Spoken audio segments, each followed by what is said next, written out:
जय मसीह की हालेलुया। मैं पास्टर डॉक्टर मालती महंत एबीसी हिंगना चर्च में सेवाकाई कर रही हूँ और तारीफ़ करती कि खुदा बाप हमें अपने जैसा बना रहा है प्रियो। मैं आपसे हर बार कहती हूँ कि मैं एक दिन उपवास रखती हूँ, तो अपनी जो भी तकलीफ है मुझसे शेयर कीजिए। मैं खुदावन से उसके बारे में बातें करूँ, खुदावन उसका उपाय और समाधान निकालेगा। हे प्रियो, हम मत्ती के 15वें चैप्टर पहुँच गए हैं और अगला शीर्षक में जो दिखा रही मेरे बाइबल में है वो है अशुद्ध करने वाली बातें। मैं अपने बाइबल में पढ़ती, आप भी अपने बाइबल में पढ़िए और यीशु हमें सिखाएंगे, हम यीशु मसीह जैसे बनते चले जाएंगे।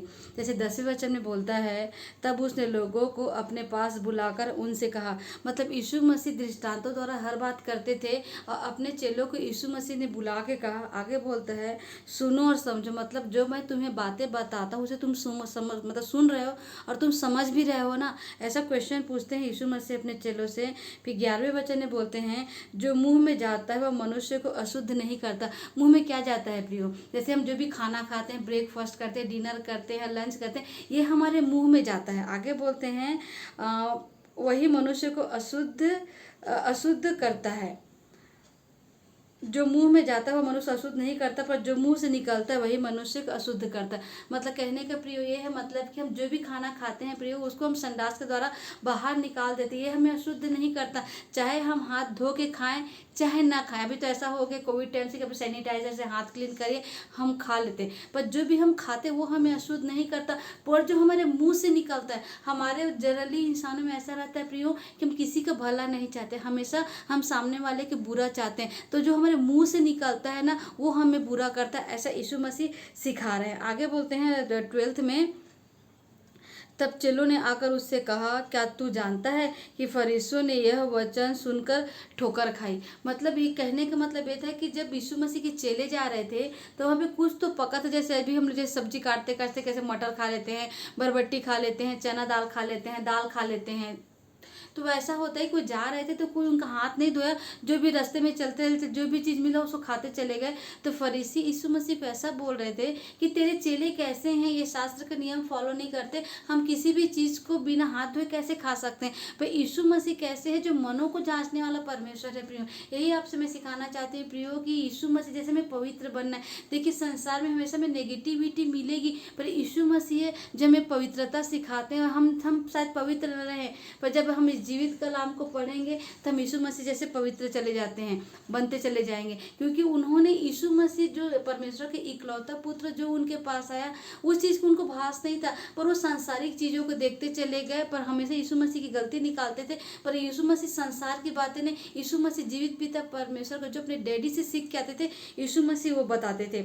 आगे बोलते हैं 13 में, उसने उत्तर दिया, हर पौधा जो मेरे स्वर्गीय पिता ने नहीं लगाया उखाड़ा जाएगा। स्वर्गीय पिता का मतलब ये रहता है प्रियो कि हमें हमेशा भलाई करना है, हमेशा हमें दया करना है। जैसे यीशु मसीह ने से 2024 साल पहले हमारे भला ही तो किया ना। हम यीशु मसीह के लिए क्या क्या आज भी हम यीशु मसीह के लिए कुछ भी नहीं कर पाते, ना वचन पढ़ पाते, ना प्रार्थना कर पाते, ना हम सुसमाचार सुना पाते, ना सामने वाले की उन्नति से हम खुश होते हैं। तो हम अभी भी यीशु मसीह जैसे नहीं बन पाए। मतलब हमें यदि हम देखिए, हम ऑलरेडी हम पापी रहते हैं, पर यीशु मसीह के कलाम को सुन के हम यीशु मसीह जैसे बदलते चले जाते हैं। मतलब स्वर्गीय पिता, मतलब आज हम स्वर्गीय पिता को नहीं जानते, पर यीशु मसीह को जान के जिसने हमें सुसमाचार सुना है, उस सुसमाचार हमारी जिंदगी में उसको इस मतलब दृढ़ता से लेना है और जैसे यीशु मसीह जैसे हमें बदलते जाना है। तो यीशु मसीह का जो स्वभाव था वो स्वभाव हमारे अंदर आएगा। मतलब हम पवित्र तो नहीं थे, पर यीशु मसीह के नाम से हम पवित्र होते चले जाते हैं। आगे बोलता, यदि हम में ये स्वभाव आता है तो हम स्वर्गीय पिता के बच्चे हैं। पर यदि इसके अपोजिट हमें ईर्ष्या द्वेष विचार घमंड जलन आ गया तो हम स्वर्गीय पिता के बच्चे नहीं, हम हमारा पिता शैतान हो जाएगा। ऐसा है। आगे बोलते हैं कि यदि जो मतलब जो अच्छा करेगा वो अच्छा, पर यदि भला करेगा उसको परमेश्वर नहीं भाएगा। वो ऐसा पेड़ होगा, मान लीजिए आपने क्या बोलते हैं आम का पेड़ उगाया, पर उसमें आम का पेड़ ना निकल के उसे बबूल निकल रहे, कांटे निकल रहे, तो हम उस पेड़ को क्या करेंगे? क्योंकि उस पेड़ से हमें नुकसान है, तो डेफिनेटली हम उस पेड़ को उखाड़ देंगे। इसलिए हमें यीशु मसीह के जैसे स्वभाव में बढ़ना है और यीशु मसीह जैसे बदलते चले जाना है। उसके 14 में बोलते हैं, उनको जाने दो, वे अंधे मार्गदर्शक है। अंधा यदि अंधे को मार्ग दिखाए तो दोनों ही गड्ढे में गिर जाएंगे। हे प्रियो, इसका मतलब ऐसा है कि यदि हम खुदावन को नहीं जानते तो हम संसार की हर बातों में जुड़े रहेंगे जो हमें बिल्कुल पसंद नहीं आएगी। क्योंकि यदि मेरा स्वभाव गलत है तो मेरे घर वाले लोग मेरे से वही सीखेंगे ना। पर यदि मेरा स्वभाव अच्छा है तो डेफिनेटली हमारे बच्चे अच्छे बच्चे सीखेंगे। हे प्रियो, मैं जैसे आपसे बात करती हूँ, यदि हम खुदा मन में हैं, यदि मम्मी डैडी का स्वभाव परमेश्वर के लिए अच्छा रहेगा, लोगों के लिए अच्छा रहेगा, हम भलाई करेंगे, तो डेफिनेटली हमारे बच्चे भी हमसे भलाई सीखते चले जाएंगे। जैसे मैं एक सेवकाई कर रही, तो जो मेरे चर्च में आते हैं वो मेरे आत्मिक बच्चे, तो यदि मेरा स्वभाव गलत रहेगा तो मेरे बच्चे कैसे सीखेंगे। इसलिए बोलते हैं ना, क्या बोलते हैं, घर में टीचर मम्मी डैडी रहते हैं कि जैसे मम्मी डैडी का स्वभाव रहता है वैसे बच्चे बदलते चले जाते हैं। इसलिए हमें, यदि हम यीशु मसीह को नहीं जानते थे, आज संसार में जो मतलब जैसे हम दूसरे को हानि करना चाहते हैं, हम दूसरों को हमेशा कभी भला नहीं चाहते, तो मतलब हम अंधे हैं ना। यदि हम सच्चा रास्ता चलेंगे तो डेफिनेटली उसे सही बातें बताएंगे, हम अच्छी बातें करना सिखाएंगे लोगों को। हाँ, कोई भी चीज़ की हम हेल्प कर, जहाँ जॉब करते हैं वहाँ हेल्प कर सकते हैं, बाजार गए तो मार्केट में किसी के हेल्प कर दी, हम साथ साथ जा रहे हैं, यदि कोई ऐसा पर्सन दिखता है जिसके पास बहुत सारी बोझ है तो हम उसका बोझ उठा सकते हैं। यीशु मसीह बोलते हैं ना कि हर किसी का भलाई करो, तो मतलब तुमने मेरा काम कर दिया। तो इसका मतलब ये है कि हमें हर किसी का भलाई करते जाना है। यदि हम भलाई नहीं करेंगे मतलब हम अंधे हैं, मतलब हमें अच्छा चीज़ दिख ही नहीं, हम सामने के अच्छाई को भी हम बुराई देख रहे हैं, तो हम मतलब कि हम अंधे हैं ना, और हमारे साथ जो चलेगा वही बुराई चीज़ को सीखेगा। पर यदि हम भलाई करेंगे तो हमारे पीछे जो भी रहेगा डेफिनेटली अच्छाई चीज़ को सीखेगी। इसलिए जीवन की ज्योति यीशु मसीह, यदि हम यीशु मसीह की ओर दृष्टि करेंगे तो डेफिनेटली हम अच्छे रास्ते पे जाएंगे, और जो हमारे पीछे आएंगे वो भी हमारे साथ अच्छे रास्ते पे जाएंगे। आगे बोलते हैं 15 में, यह सुनकर पतरस ने उससे कहा, मतलब यीशु मसीह की बातें सुन के उनके चेले पतरस ने उससे कहा, यह दृष्टांत हमें समझा। मतलब यीशु मसीह से दृष्टांत में बात करते थे, तो पतरस बोलता है कि यीशु मसीह ये जो दृष्टांत है ना वो हमें समझाइए। तब यीशु मसीह बोलते हैं, उसने कहा, क्या तुम भी अब तक ना समझ। मतलब यीशु मसीह ये बोल रहे हैं कि तुम दिन भर मेरे साथ रहते हो, मेरा खाना पीना उठना बैठना, मेरे डैडी से बातें करना, सुसमाचार सुनाना, वचन प्रचार करना, तुम आप हमेशा देखते गए, पर तब भी तुम अभी तक एक भी बात को नहीं समझे। मतलब यीशु मसीह बोलते हैं कि मैं दिन भर तुम्हारे साथ रहता, तब भी तुम अभी तक ना समझो, अभी तक तुम्हें दृष्टांत समझ जाना चाहिए था।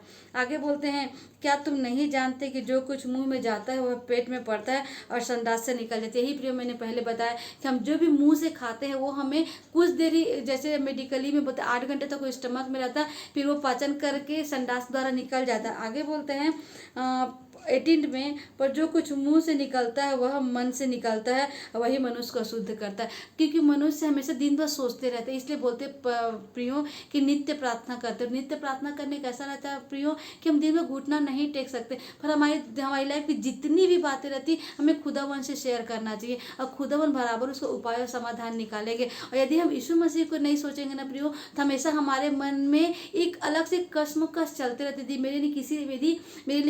यदि किसी पर्सन ने मेरे लिए बुरा किया ना प्रियो, तो मेरे मन में दिन भर वो चलते रहेगा, उसने मुझे ऐसा बोला, उसके लिए मुझे ये करना चाहिए, उसके लिए मैंने इतना सारा काम किया, तब उसने मेरे बारे में नहीं सोचा। तो यही बोलती प्रियो कि ये सब टेंशन को हमें परमेश्वर को देना चाहिए, और परमेश्वर बराबर हमारा इसका उपाय और समाधान निकालते हैं। आगे बोलता है,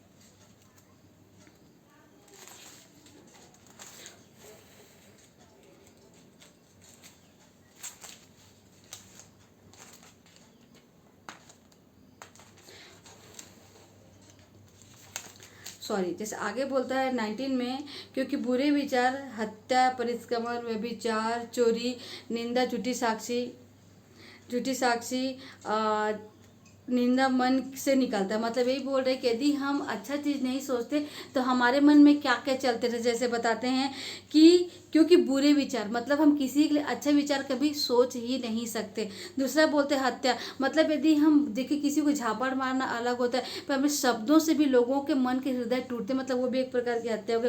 परिस्थितिगमन, मतलब अपनी स्त्री अपने साथ होते हुए भी हम दूसरी स्त्री से संबंध बनाते। उसके बाद बोलते हैं व्यभिचार, मतलब जो हम जैसे आजकल के जो युवाओं में चल रहा है कि शादी होने से नहीं पहले भी जो शारीरिक संबंध बना रहे हैं वो व्यभिचार में आता है। चोरी, मतलब हम कहीं पेन मिल लेते हम उठा लिए, पर नहीं, हमें ईमानदारी से उसको दे देना चाहिए। झूठी गवाही, जैसे यीशु मसीह को झूठी गवाही के द्वारा ही पकड़ाया गया। मतलब हमें कई बार ऐसा होता है प्रियो कि पैसे के लालच में हम झूठी गवाही देते हैं। और निंदा, मतलब हम किसी के बारे में भलाई ना सोच के हमेशा उसकी बुराई सोचे, मतलब हम उसकी निंदा कर रहे हैं, तो ये सब बातें हमारे मन से निकलती। आगे बोलता है, यही है जो मनुष्य को अशुद्ध करता है, परंतु हाथ बिना धोए भोजन करना मनुष्य को अशुद्ध नहीं करता। यीशु मसीह वही बता रहा है कि हमारे मन से हमेशा गंदी बातें निकलती है, ये मनुष्य को अशुद्ध करती हैं, पर यदि हम गंदा खा ले वो हमें अशुद्ध नहीं करता। हे प्रियो, मैं आपसे यही बताना चाह रही हूँ कि यदि आपके लाइफ में प्रियो ऐसे मित्र हों जो आपको नेगेटिव बातें करते हो, तो प्रियो उस बात को अपने मन में माइंड मत करना। हमें दो कान दिए हुए, एक कान से सुनो